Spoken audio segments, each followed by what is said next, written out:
Morning, everyone, and welcome to our Kabbalah and Coffee class about Hanukkah. And before we begin, we are going to show all the beautiful people who have gathered here to study together with us live. So, say hello, everyone. Hi. Hello. Good morning. Morning. I can't see anybody yet. Only Mrs. Lou. There you are. Lou, can you turn? Yes. She's being held up high. There we go. Hello. Hi. Hi. Good morning. Hi, Mom. Okay. Mhm. Thank you all for coming, guys. Morning. You're looking at the, No, you're looking at the at- camera. I'm sorry. Good morning. That's what I-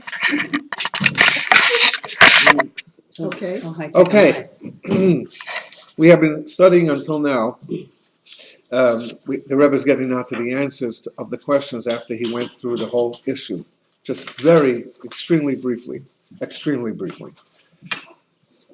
The Greeks, their opposition, their fight, their war during Hanukkah time was apparently not a physical war. They weren't out to get the Jews. They weren't out to destroy the Jews.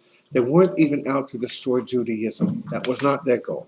Their goal was to simply remove the divinity from Judaism.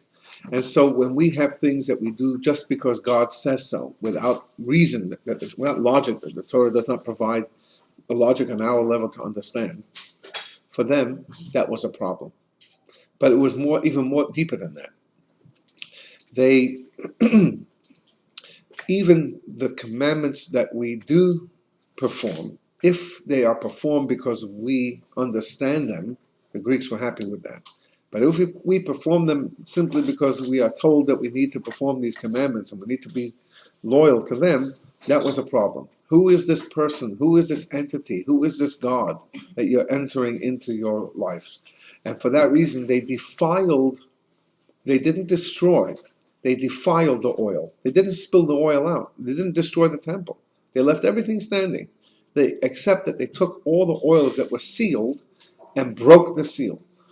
Why are the oils sealed? Well, the way oil was prepared, we didn't really discuss this. The way oil is prepared is you have to squeeze out olives. Now, olive juice doesn't make oil. Those who were at the Hanukkah party last year saw how we did that.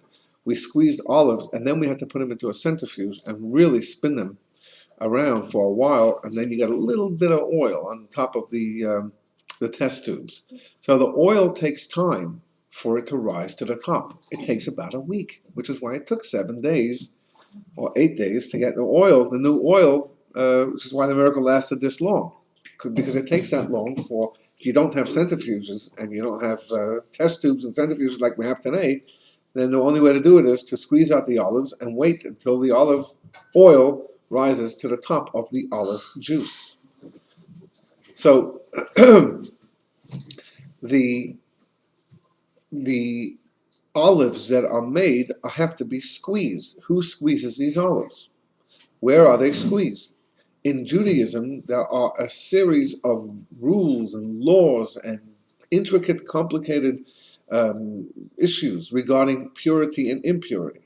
If somebody touches this, he can't touch that. And if somebody hasn't gone to the mikveh, he can't do this. Today, all of that, every single part of that is not relevant, because it's all relevant for temple, because the temple is a higher holy level. Today, we touch a dead body. Okay, so if you're a Kohen, you're not supposed to do that, but you can do it if it's your relative, and then you can go attend the funeral, you become defiled. The only way to get out of that is to be sprinkled with the ashes of the red heifer. That's not around.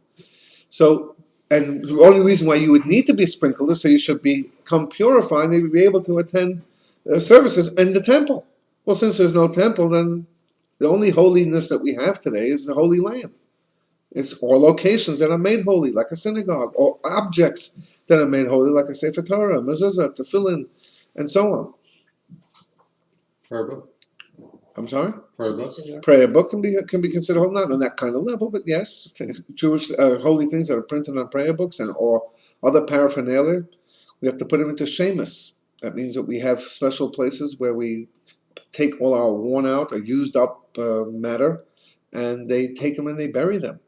There's a place in Atlanta that I take my stuff to, put them into a big box, and at the end of a The filling of when the box is full, I take it with me and drop it off. Spend a couple of dollars and drop it off for them to take care of.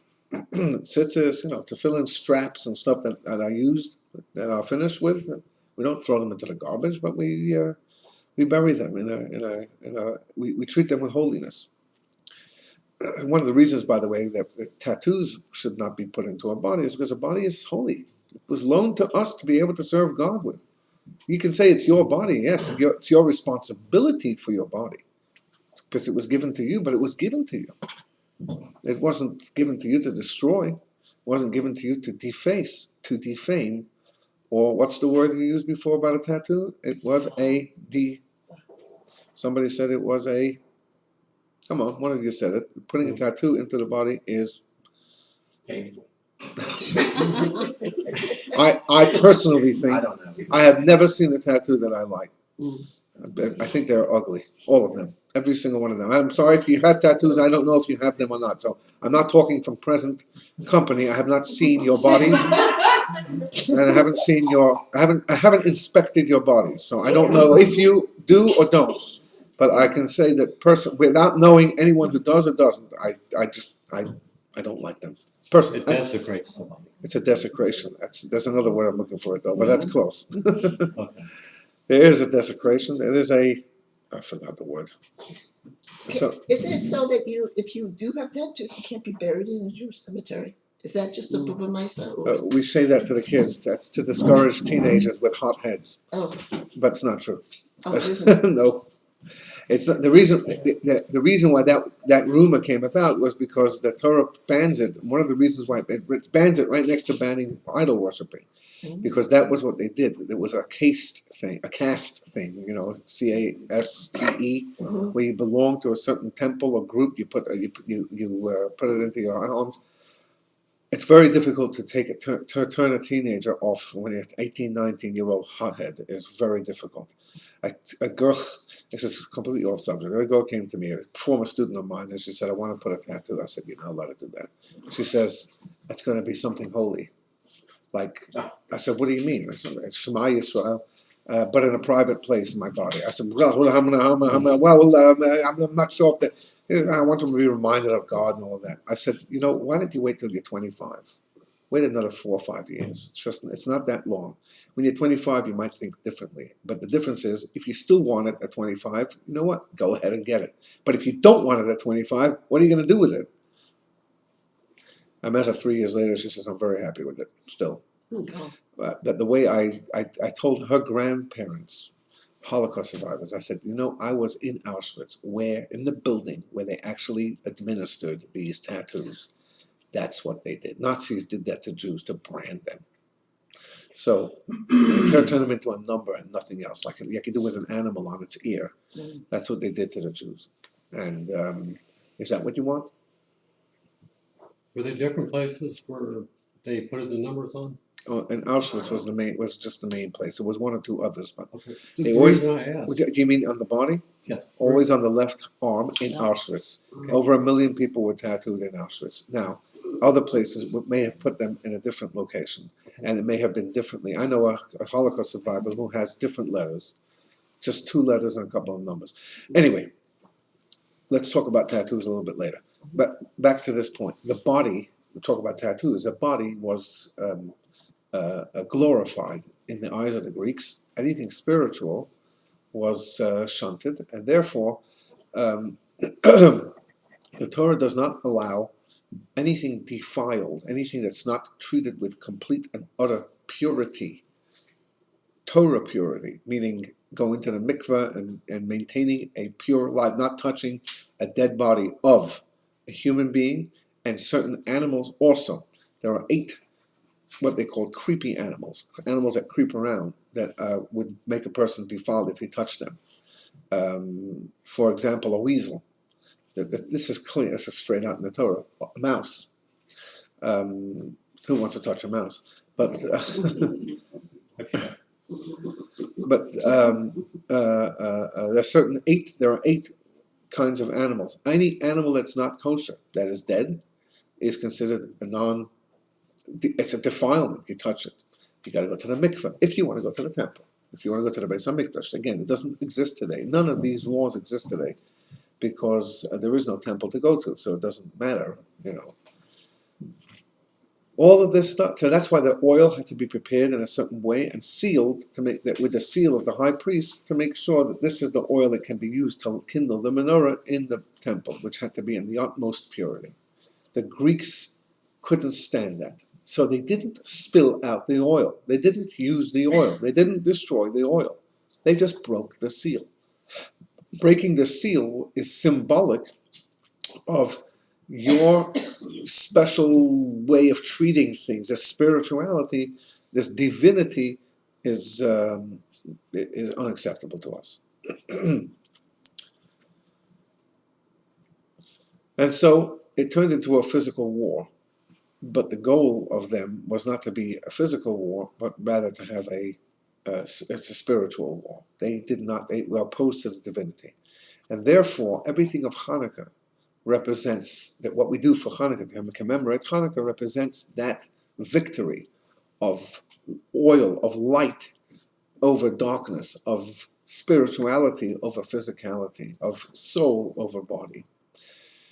Which is, as we discussed last week, there's no parties on Hanukkah, no official meals on Hanukkah. You have a meal on Shabbos and you have a meal on Yom Tov, you have the Seder, everything is a meal. Purim, you don't have it on Hanukkah. Yeah, you have your foods, but you don't have the meal. Official washing the hands with meat and all that, that does not apply for the 8 days of Hanukkah unless it's Shabbos. Because Hanukkah is not about celebrating it physically, it's about the spiritual, the focus and the purpose of Hanukkah is to light up the darkness. Also, the menorah is lit for the dark. We spoke about the Gemara says that the Hanukkah candles or the Hanukkah flames need to be lit as long as the people from Talmud were still walking around the marketplace. Talmud people were those who sold sticks and twigs and wood after everybody went home at night. So those days it was from sunrise to sunset, and then everybody closed up shop and went back home. That's when you spend your evenings at home. The Talmud people would come after nightfall when people were home and it got cold out there. People needed more wood, more kindle. So the Talmud would be selling kindle late into the night. So the Rebbe said, that's so irrelevant to Hanukkah today. That's a time and that's it. The purpose of reminding that the Talmud brings up this issue is because the word Talmud in Hebrew has the same letters as Moredes, meaning rebels. They represent the rebels of life and they only show up in darkness at night.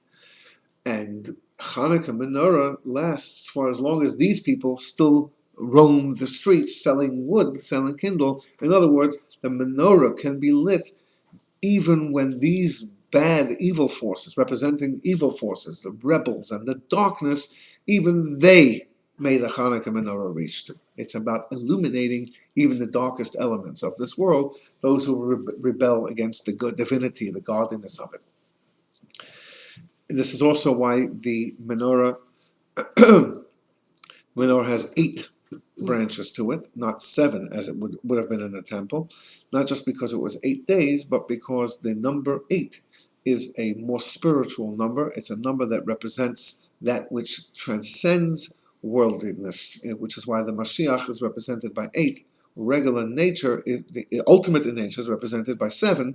That's why the 7th day is Shabbos. The 7th month is the month of Tishrei, with all these holidays, Rosh Hashanah, high holidays. And the month of Nisan is also the 7th month, if you count it from backwards. And there's 7 weeks that we count for the next holiday. There's a lot of 7s going on. The 7 is a completion of nature. 8 is above nature. And Hanukkah represents that highest level of above nature. And based on that, the Rebbe will continue and explain what is the comparison between Hanukkah and the festival of Sukkot, which also lasts for 8 days. The Shmini Atzeret festival, the back end of Sukkot, the word Shmini means 8. Why 8? So let's see here, page 58. Based on all the above, we can understand the comparison of the Hanukkah lamps to Sukkot and the bulls of Sukkot. As a reminder, the Rebbe addressed the Talmudic debate between Beit Shammai and Beit Hillel. This is what we learned way back. Beit Shammai says that the Hanukkah menorah should be kindled by lighting 8 on the first night and 1 on the last night. 8, 7, 6, 5. Beit Hillel, whom we generally follow, says you should light 1 on the first night and 8 on the 8th night, as we do today. What's the reasoning behind Beit Shammai and Beit Hillel? So the reason for Beit Hillel is because you always increase in holiness unless the Torah clearly says to decrease. So in this case, it's a Yom Tov, it's a festival, and so the first night you light 1, and then you increase by 2 and 3 and 4, you keep on growing. Beit Shammai says, I want to compare, the Torah does say it, because the Torah says it regarding the bulls of Sukkot, that on the first day 13 were offered, on the second day 12, on the third day 11, the fourth day 10, the fifth day 9, the sixth day 8, and the seventh day 7, for a total of 70 bulls, but going down, descending from 13 to 7, to a bull, a ox, a male cow, an ox. Oh, okay. Oh, okay. Oh, a bull is, I don't want to get into that. What else a bull can be? But, huh? It's a male. Mooses are old. Yeah. I was saying some of the things that people say over here. Oh, that's a two section word. Right. You can also shove the bull. Anyway, but the bottom line is that the bulls that are offered, the animals that are offered on Sukkot, are offered in a downward manner, and therefore he learns from that to Hanukkah that there should also be going down from 8 down to 1. And so the Rebbe asked the question, so I understand that you found somewhere in the Torah where things go down, but why would you compare the bulls of Sukkot to the lights of Hanukkah? What is the comparison between them? Why would you compare the bulls of the 7th day of Sukkot for the first 7 days of the holiday, for the 7 days of the holiday? Why would that? What would be the comparison of that festival to Hanukkah? Now I understand that was the previous festival. Sukkot was the last holiday we had, and then comes Hanukkah. But still, why would there be a comparison between them? What is the connection? In fact, if you come to next Tuesday night's class at the Salzmans, we will discuss how Hanukkah is actually not connected to any of the holidays. It's an individual holiday, where all the other ones are connected. So why would you be comparing Hanukkah to Sukkot? One is a biblical holiday, one isn't. One is 7 days, one is 8 days. From 13 to 7 versus 8 to 1. I mean, I get it that they go down, but why use that as your example? The concept of Sukkot and the concept of the bulls of Sukkot is the revelation of the Makifim.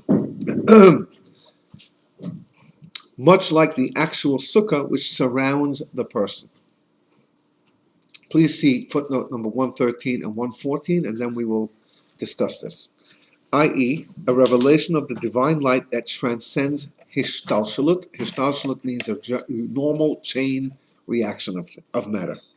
Let's see the next footnote. The surrounding aspect of the sukkah reflects the fact that on Sukkot there is a revelation of transcendent divine light. Let's talk about this now. The world, and we've discussed this before, the world in which we live, in which we exist, contains within it all different types of elements and aspects. There are the general 4 divisions. You have the inanimate, which means lifeless matter. Lifeless matter is things like water, earth, then salt, minerals. They're not alive. Oh, they provide life, but they're not living. So water, it's the same water that we've had since the world started. Earth, the same earth that we've had since the world started. The earth doesn't live, it doesn't grow, it doesn't regenerate. So those are things that are not alive, not living. Then you have the beginning of the living. You have what we call vegetation. anything that grows in a source that keeps it there. So trees and flowers and grass and fruits and vegetables and anything that comes out from the ground and grows and lives for a while and then can die, that's vegetation. Then there's the animal kingdom. All the things that swim and crawl and fly and run and whatever, that's the animal kingdom. And then you have the human kingdom, the human beings. These are four general elements of this world, if you want to divide it to four. These elements are reflected in God's name, Yud and Hey and Vav and Hey, Yud being the humans and the last Hey being the inanimate, for reasons that are best not to be discussed here. That can really divert everything. Digress. So this world is comprised of millions, billions of different species of types of growing things that grow and inanimate, different minerals and different plants and different grasses and different and insects and fish and water creatures and land creatures and flying creatures and earth creatures and so on. So this world has just a uncountable plethora of different types of species that billions upon billions of, even in the ants, in the flies, and they're all different types. So the way God created this world was that each of these types, the billions and trillions or whatever, however much it is, each of these types has a spiritual soul to it, even things that don't live. Their existence depends on the godliness that's within them. So when God created the world, he said, let there be light. That's an inanimate. No, it's not lifeless thing. Then he said, let the earth sprout forth vegetation. Then he said, let the water sprout forth with all the water creatures. Then he created man. So each one of them received a different attention from the godly word or the godly energy. And each one of them continues to maintain the godliness within it, and that's how it survives.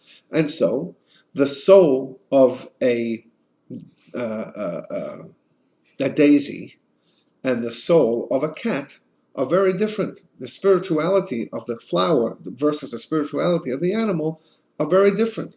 The soul of the animal allows it to think on its level, allows it to have the ability to jump and to prance and to sit out there all day and wait for something to come and to clean itself and to sleep and to eat and to meow. That's what a cat does. For a daisy, the soul of the daisy allows it to open up and to receive sunlight and to receive nourishment from the earth and to survive for however long it survives. And then it drops, it leaves, the soul goes away, goes back to where it came from. So these spiritual souls that come to the world in a way that they are designed to be the soul of that matter. So a human being's soul is very different than a cat. A human being's soul allows it not just to do all the things that a human can do, but also to think, to create, to innovate, to contribute to this world. Obviously, then, the soul of a human has no comparison to the soul of a cat, other than the fact that it is human. It is divine, it is godly. And the soul of a human and a cat has no comparison to the daisy, other than the fact that origin all comes from God. But it's very different when it comes down to this world. It is fitted to the object which it is giving energy to. That's called hishtalshalut. The word hishtalshalut is a chain. You have a chain from one side to the other side. It comes down, things can change. The links can look different. The links can have differences in their appearance, and they can provide different parts to them.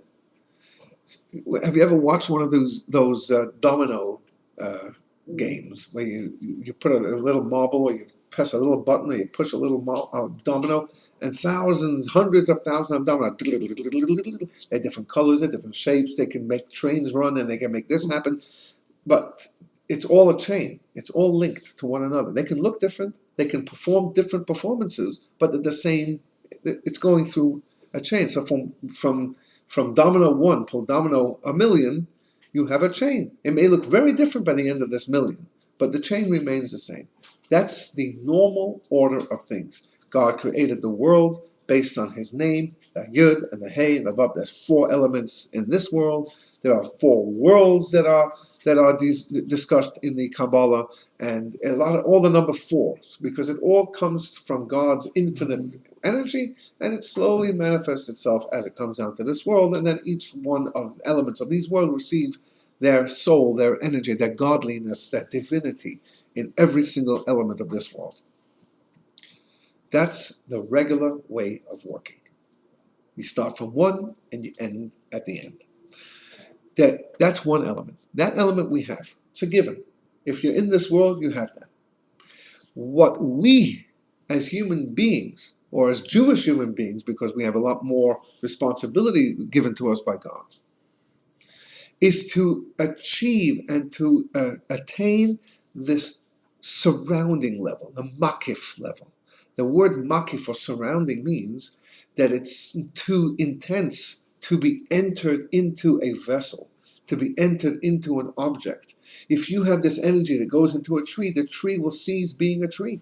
Or the human may cease being a human if he or she are not prepared for this.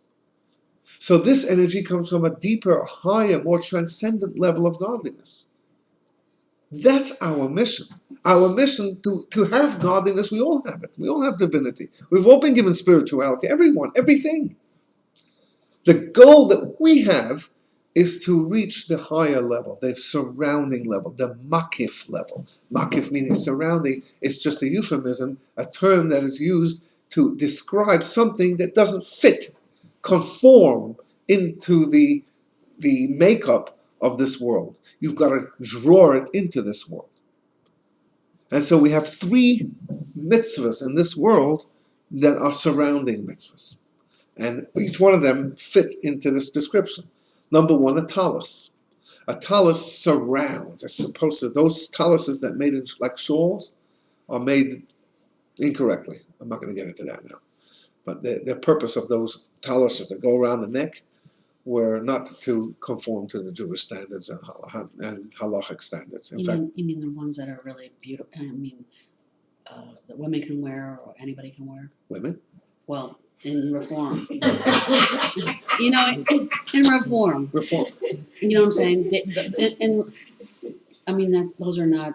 I don't know what I reform. think what I've he's saying never is prayed in a size. reform temple, so I don't I'm know. talking What, about the size. I'm talking about the size. It's gotta, the talus being around the neck is not considered a talus. And the word talus, It's gotta be the body. it's got to surround the head and most of the majority of the body to be considered a talus. Like when you pray and you. Right. Right. Even the small taluses that we wear, the tzitzis that we wear, Mhm. that garment has to surround the front and the back of the person, the majority of the person. If it's too small, it's considered not as if you're not wearing it. So a talus is a surrounding level, and we use it, of course, during prayer when we are trying to get in touch with that transcendent energy and draw it down to us.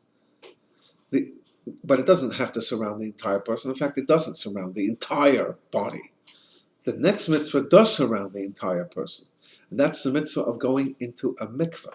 A mikveh has to, by law, a person goes into the mikveh, you have to be completely immersed in every single part, every hair has to go into this water if you want to appreciate the mitzvah, to do the mitzvah properly. So it surrounds the person completely. What's the purpose of a mikveh? The purpose of a mikveh is to be purified. Purification means you want to get in touch with something higher, something deeper, something transcendent. I have a question. I know there's Kabbalah all over the world. What happens when they go to India or Kathmandu and they're starting a Kabbalah? Do they construct their own mikvah? If they don't, they're going to have to fly far, far, far places. And you know what? In the first year or 2, they do that. I have friends whose wives drive for 4, 5, 6 hours or fly 2, 3 hours to get somewhere. To build a mikveh is a minimum of $100,000. or sometimes they use the ocean. Yeah, that's what I was gonna say. You Natural. can't. That's certain river, there's certain, what about, Hmm. what about a river or a lake? Old man river. It's too complicated here. Those laws, maybe that should be one of our topics on Tuesday night.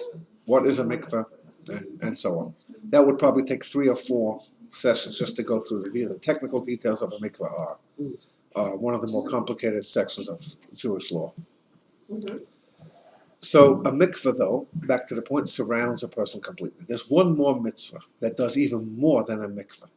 It surrounds a person even more than a mikveh, and that's the mitzvah of sukkah.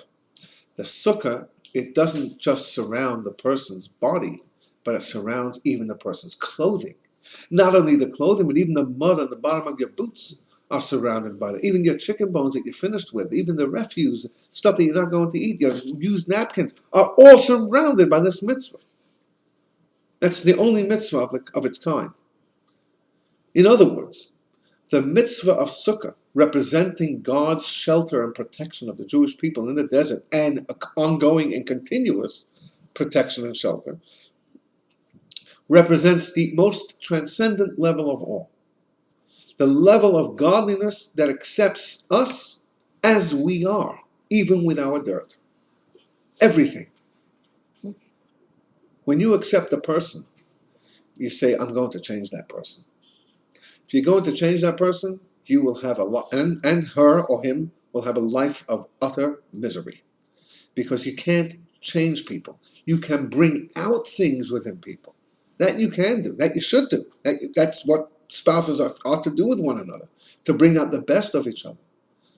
And so if you marry someone and that person doesn't have confidence, and you keep on telling them how confident they need to be, they could be, and how good they are, and you pump them up, eventually they'll believe you, maybe. And they'll accept that, and they'll use that confidence to bring out within themselves ideas and behaviors that they didn't even know they had within them. In other words, you accept a person as he or she is. That's love. That's what being married. That's what relationship is.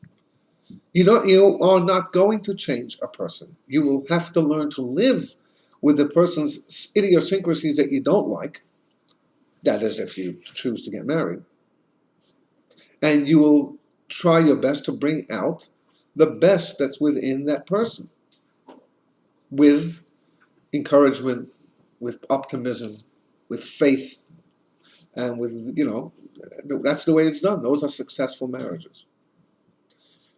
When God says to the Jewish people, I want to protect you and shield you and shelter you, he's saying, give me all, whatever you have. I'll take the mud under your boots if you're in them. It's mine. I like that. Just come in. Come into the sukkah. I'm going to take care of you. I'm going to protect you.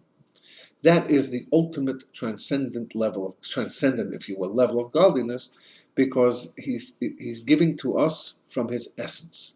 When you give to the other person, when you're married, you're supposed to give to each other complete selves. That's what Sukkot is representative of, a complete transcendent self. So that is the makif energy, the surrounding energy that is available to anyone who wants in this world. That is, but it doesn't happen automatically. Automatically, we have our spirituality, but even the cat does. Even the daisy does. Even the piece of salt on your table has it. What we spend our lives trying to achieve and trying to obtain is this transcendent level. And you see the people who have achieved that, holy people of this world, we look up to them in a tremendous way. The ones who are holy, the ones who conduct their lives perfectly, the way God wants them to be conducted, we have a tremendous awe, reverence for these people. Why? Because they're in touch with a transcendent energy. And therefore they can say, I give you a blessing, and that blessing happens. I give you a promise and you'll have a child. But the doctor said, I'm telling you, you're going to have children. The Rebbe told a man who passed away just this last week, Thursday, in the ripe old age of 80, in his 80s. And he came to the Rebbe and he said, the doctor took a look at my wife, and the doctor said, you will never have children. You don't have a uterus. We have a little tiny, there's nothing there. 15 children later, after the Rebbe blessed them, she went for a what did it call? Tubulation. No, Autopsy. no. Yeah, after Fred, eat a piece of pumpkin cake. Well, you said It's actually referred to as a post. That's Body right, post. post something. Yeah, post Postmenopause. menopause, not post menopause, but menopause is post whatever. Now she went for that type of whatever checkup it is, and the doctors said to her, "I see you are a religious woman." She says, "Yeah, I am. I from all the way." So he says, "Well, you must have led a very bad life, miserable life." She says, "Why are you saying this?" It's because you don't have any children, and it's such a big deal for frum people to have children. She says, "Why would you say this?" She says, "You don't have no uterus." She says, "You can ask any of my 15 kids out there." He says, "I don't believe you." She says, "I had an audience with the Lubavitcher Rebbe, and he blessed me." That's it. She had a immature uterus. Immature, whatever it was, the doctor says it's not possible to have children. And when after she had them, the doctor checked and she said, "You obviously are living a miserable life because you didn't have any children because you Why can't don't you have." stay with that doctor? You obviously didn't. Yeah. No, it's a different doctor. 25 years Oh. later, The 15 kids later. 15 kids Yeah, later, still- the decades later. No, it wasn't different. Was he gone already? What? What's all the details? The doctor looks. Why didn't she stay with the same doctor? The doctor doesn't make decisions. The doctor says you can't have it, not because he decided. What I'm saying, Fred, you're asking the questions on the question. You're not asking the question on the actual thing. Somebody asked me a question last night. Question over question. Fred, if you're so smart, figure No, this. I'm not smart. Figure this. All right, go I on, go had on. to buy a pair of shoes that costed $500. Yes, it's obviously not true. And so I borrowed $250 from my father and another $250 from my mother, and I went to the store to buy the shoes. I got to the store and it was $450. All right, I had $50 in my pocket. That's wonderful. I bought the shoes. I walked out, and a friend came to me and said, "Could you lend me $30?"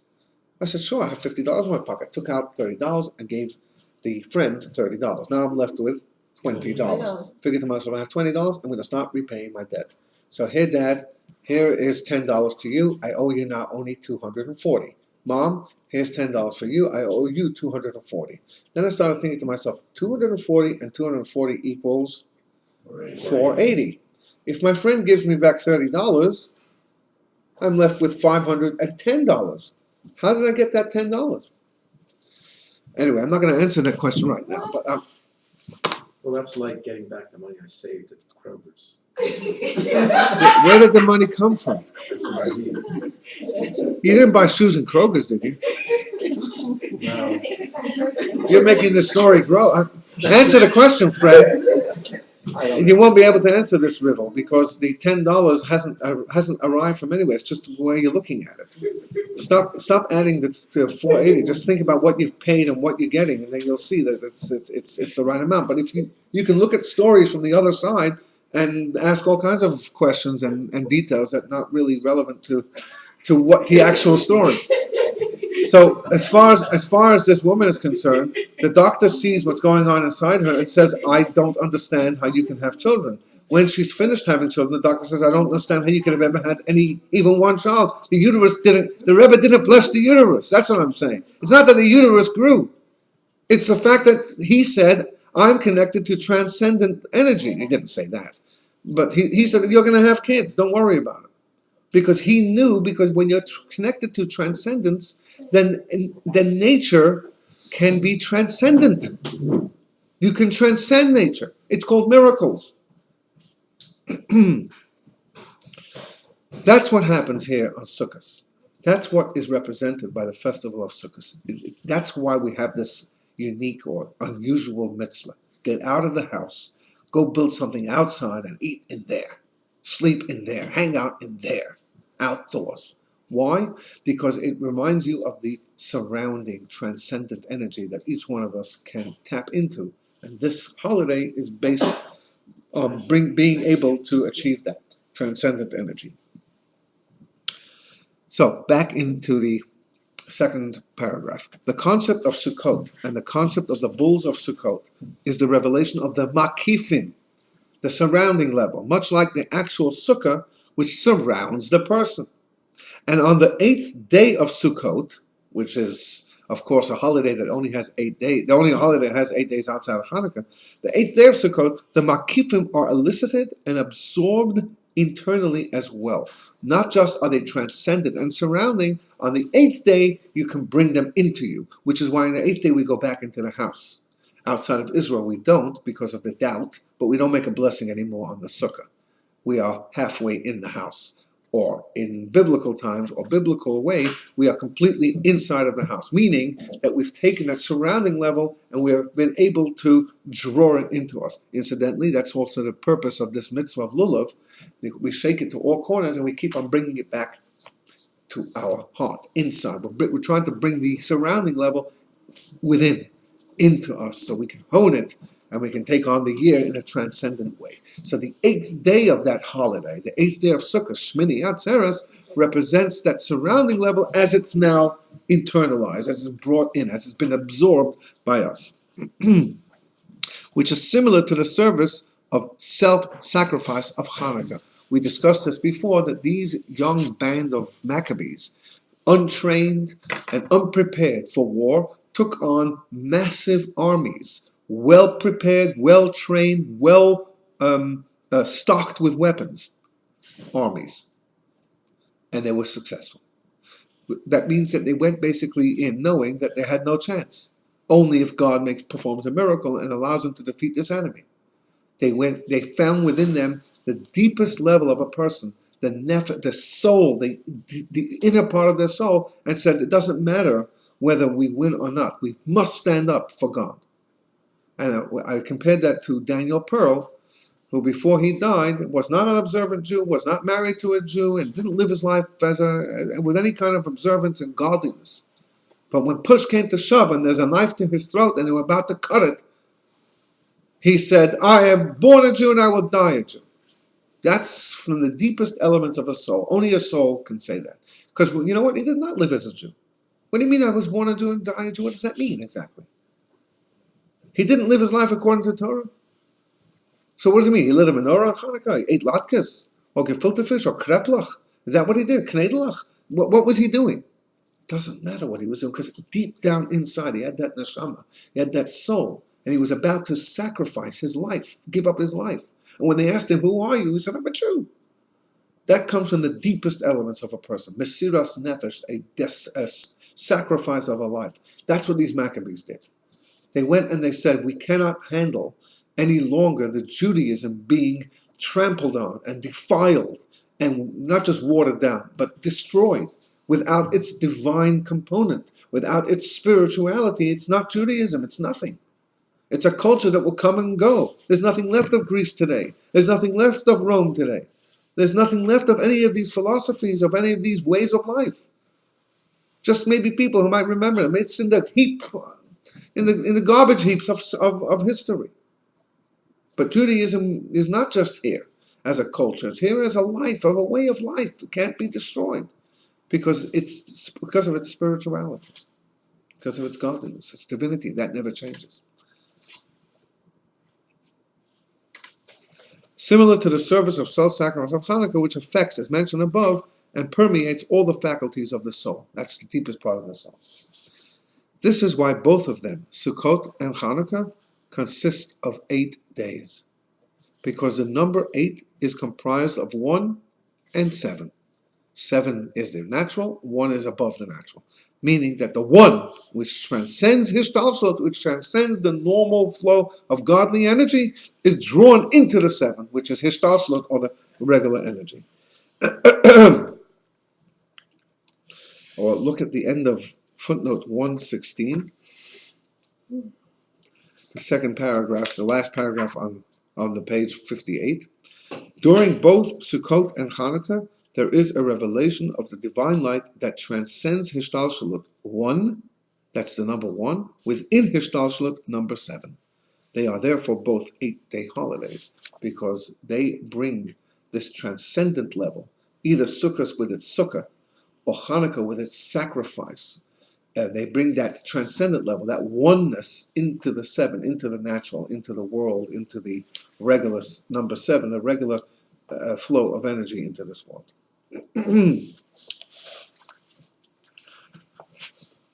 Okay, we will conclude here. And The olives that come in a bottle, can you squeeze them and get some